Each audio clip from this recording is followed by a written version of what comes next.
Ang susunod na programa ay rated PG. Patnubay at gabay ng magulang ay kailangan sa mga batang manonood. 그 한숨이 그대 눈물이 나를 힘들게 하고 또 이렇게 그대 눈물 삼켜보죠. Si Andrea kasi, nagdadalang tao na rin siya. Ano? Anong sinabi mo? Sino naman kaya?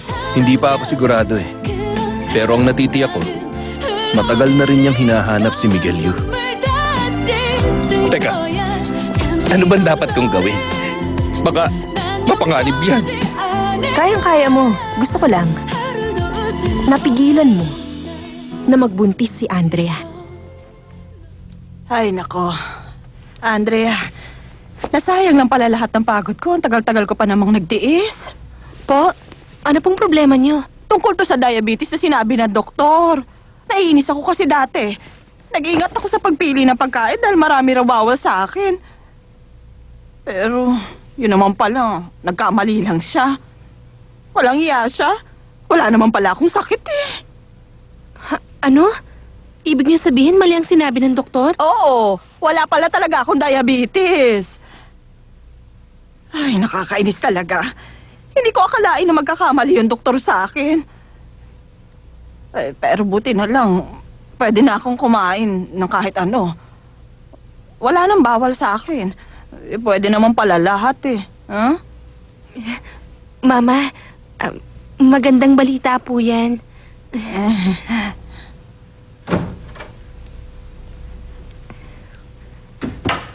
Sa palagay ko, nagdadahilan lang sa dati kaya ayaw niyang magpa-second opinion. Ayaw niyang umalis tayo dito, kaya nagsakit-sakitan. Sana sinabi na lang niyang totoo para hindi na siya nahirapan pa. Ay, pero good news pa rin yun Masaya ako dahil walang sakit si Mama. Malusog siya. Salamat at naiintindihan mo si Mama. Wala yun sa akin. Masaya ako ngayon dahil ngayon alam kong masaya ang lahat ng tao sa paligid ko. Hindi na ako mag-aalala pa. Good. Mukha swerte si baby. Kasi ngayon pa lang, pinasasaya ka na. Nga pala, alam mo, may nickname na siya. Talaga? Meron ka nang naisip? Meron na. Pero bago ko sabihin, hulaan mo muna.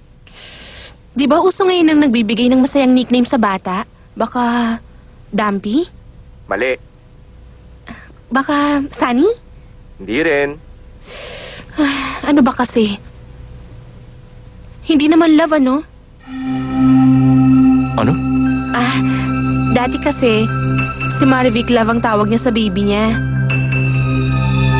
Aldwin, mag-isip na tayo ng ipapangalan sa baby natin. Gusto mo squirmy? Ay hindi. Dahil binuo natin to sa pagmamahal. Tawagin natin siyang Love. Aldwin, bakit natahimik ka? Ano nga ang nickname ni baby? Ha? Gusto ko yata siyang tawagin ng... Jumpy. Baby Jumpy? Parang mas madaling tandaan. Yun ang pangalan na gusto mo? O sige. Simula ngayon ha. Tatawagin na natin siyang Jumpy Baby. Jumpy Daddy, maaga ka bang uuwi ngayon? O sige Daddy, bilisan mo ha. Jumpy, humanda ka na kasi uuwi ng maaga si Daddy. Pasensya na balae. Napatawag pa ako sa'yo. Gusto lang sana kitang pasalamatan. Ay nako, hindi mo na ako dapat pang pasalamatan. Ayos lang sa akin yun. Alam mo, talagang plano kong pakainin ng masustansyang pagkain ng napakabait na manugang ko para maging malusog sila ng apo ko. Ay nako, nagluluto ako para sa kanila. Parang prinsesa dito ang anak mo kasi ayoko siyang mapagod. Kaya pinagsisilbihan ko siya palagi. Ganun ba? Salamat sa ginagawa mo. O nga pala, papupuntahin ko dyan si Manang.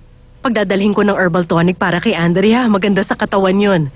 Regalo ko yun. Salamat ulit sa pag-aalaga mo sa anak ko. Ano ka ba? Wala yun sa akin. Tungkulin ko naman yun bilang isang mabait na biyenan, hindi ba?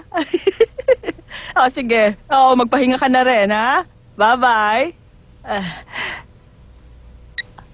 Ako ang mayayari.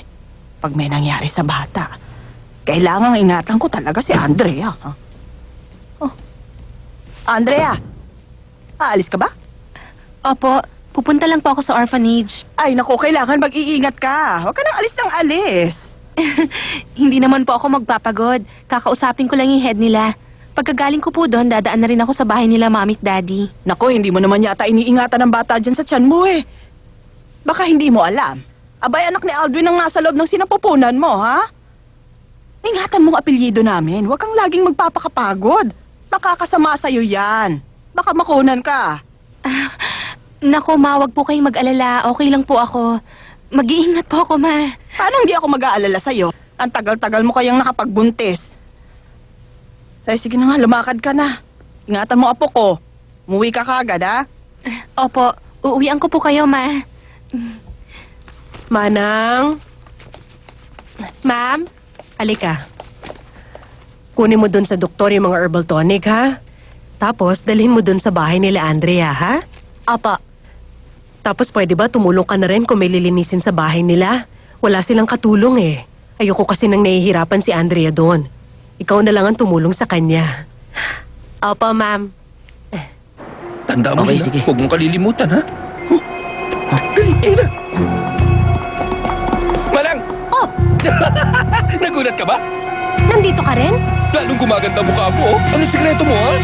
Ikaw talaga, pinapola mo ko eh. Naku! Munti ko nang di makilala ang itsura mo, eh. Kaya lumapit ako. Baka gusto mo muna magtsa? Tsaa? O kaya kape. Tara na, dali!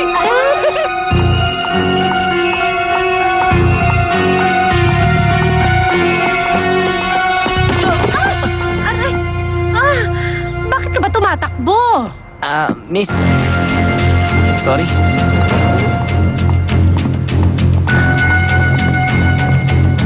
Ayos na.